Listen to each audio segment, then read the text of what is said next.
en ligne. Moi, Namboka Daniel Safou Mbote na yo. Mbote papa.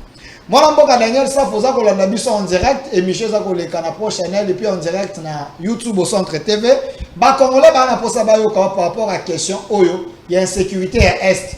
Entre Joseph Kabila et Félix Tshisekedi, qui a amplifié cette question, il y a insécurité à est à cette gestion dans Mbabe. Merci beaucoup Ndeko. Na pesi Mbote na bandeko ba na plateau. Bayamba Mbote na ngai. Tokomine le Congo esengi bonganga ya mayele po tobimisa mboka sikezali. Na nzela ya kelasi ezali na kuro babengi la logique formelle.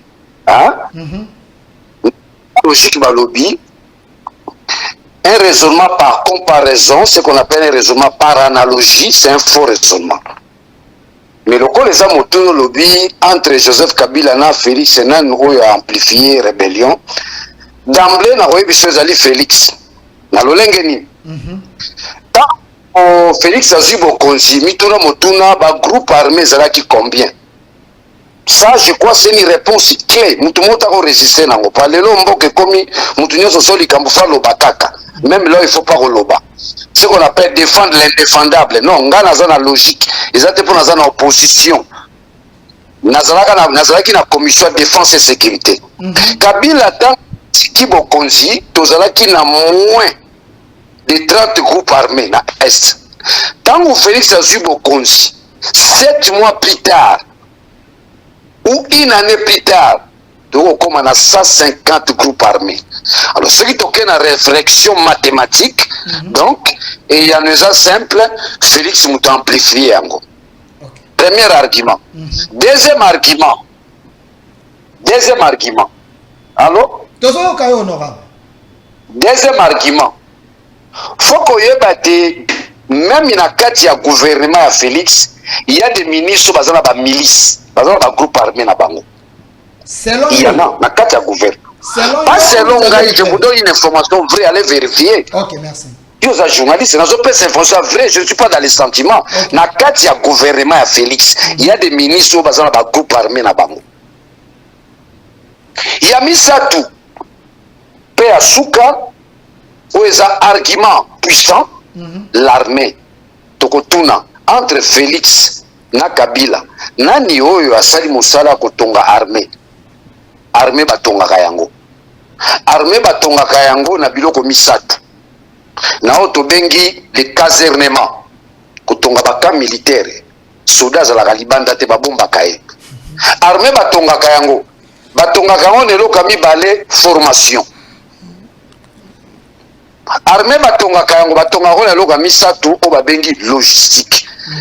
Soko tali biloko misatu wana kino ndeko nanga zu pouvoir nakanisa kokisi biloko wana te mais na monoko oyoka bango kaka notre armée monte en puissance par rapport à quoi du moment loi de programmation au biso tosalaki wana mpona kosunga armée souffre d'application ils ont souffert d'application donc en un mot moto aye kotombola lisusu rébellion ngo makasi insécurité ezaye moko Félix. Les 5 ans d'Iran ou les 3 ans d'Iran, il pourrait bien construire l'armée. Atongi baka militaire boni. Atindi ba militaire boni na formation. Logistique na biso za lolengeni. Non, ne me parlez pas de l'unité spéciale. Où ils allaient garde républicaine. Non, on est à unité spéciale. Toujours la armée dans son ensemble. Les lots soldats à un niveau ni sur les plans social. Alors, philosophe Moura Lobby, c'est là où je vais conclure. Henri Bergson lobby, les besoins rend l'homme ingénieux. Les besoins rend l'homme ingénieux. J'aimerais que les gens soulignent ceux qui me suivent. Les besoins rend l'homme ingénieux. Où est notre ingéniosité par rapport à la guerre? Parce qu'il y a besoin de sécurité, il y a besoin de paix. Dans la terre, lobby, qui wis pas qu'un parabellum. Qui veut la paix prépare la guerre. Biso ezaten, kakabeba discours. Kakabeba intimidation, kakabeba jalelo, mais dans la pratique, on ne voit rien. Il y a que de la spéculation. Alors ceux qui ont continué bongo, tu peux perdre mboka na biso. Mamboka et bungaka, les États disparaissent. Je prends le cas de la Yougoslavie, ça les sociétés. Un tout petit pays qui est le Rwanda doit nous neutraliser.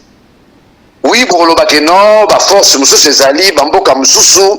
Non, Bissomoro d'abord sur le plan interne. Faut tous aller sérieux. Nous ne sommes pas sérieux. Honorable. Nous ne sommes pas sérieux. Honorable. Donc, à la réponse de savoir qui a amplifié la guerre, c'est simple. C'est Félix qui a amplifié la guerre. Voilà. Ne mettons pas les gants, ne nous gênons pas, sortons de la peur. Merci. Soyons objectifs, soyons honnêtes. Alors, honorable Daniel Safou, 1 minute Yasuka. Je termine avec cette question. Le chef de l'État avait dit, dans moindre escarmouche, il va réunir les 2 chambres en congrès. Il manifeste la volonté de terminer cette guerre. Cette volonté, vous la sentez, vous, comme les opposants? Il faut lire Austin. Il a écrit un livre là-dessus. Quand dire, c'est faire. Ce dont on ne sait pas dire clairement, il faut se taire. Dire, c'est faire. Tu comprends la tournure? Dire, c'est faire. Donc, lorsque tu dis quelque chose, tu ne le fais pas, chez Austin, c'est un péché sur le plan langagière. Donc, ce que Félix a fait, on appelle ça de la communication politique. Ce n'est pas de la praxis. Donc, tu veux plaire à la foule. À la moindre escarmouche, ou réagir. Ça veut dire que tu avais fait de la communication politique. Donc, dans l'ordre communicationnel, c'est ce que les Grecs appelaient la théoria. Oh, nous avons besoin de la praxis. Nous avons besoin de la praxis. Nous n'avons plus besoin de discours creux. À moindre escarmouche, c'est une communication politique. Ce n'est pas une communication qui change. Ce n'est pas une communication décisive. Ce n'est pas une communication qui transforme. C'est une communication qui fait endormir tout un peuple. Merci. C'est dangereux. C'est dangereux dans l'ordre communicationnel au sommet de l'État. Vous comprenez? Alors, une telle communication nous rend parfois ridicules. Parce qu'il y a un vide, il y a un écart entre langage et faisabilité. Lorsque vous ne savez pas combler cet écart-là, Austin parle de la honte langagère. C'est pourquoi Austin dit, quand dire c'est faire. Ce dont on ne sait pas dire clairement, il faut se taire. Merci. Dire c'est faire. Merci. Et lorsque tu dis tu ne fais pas, ça devient de la théorie.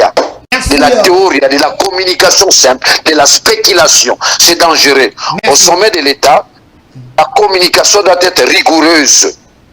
Rigoureuse dans la mesure où cette communication-là comble les dire et les faire. Cet écart-là qui existe. Koloba na kosalela. Ndenge bakoko na biso nde bakino baloba. Koloba na kosala eza biloko mibale. Mais soko comble yango na koloba po sali wana nde Austin alobi, hein, dire c'est faire. Merci. Alors c'est donc pas dit clairement, il faut se taire. Merci. Merci honorable Safou. Merci honorable Safou Tozio, na titre et ancien député national aux la commission à défense et sécurité. Merci pour les éléments au PCB.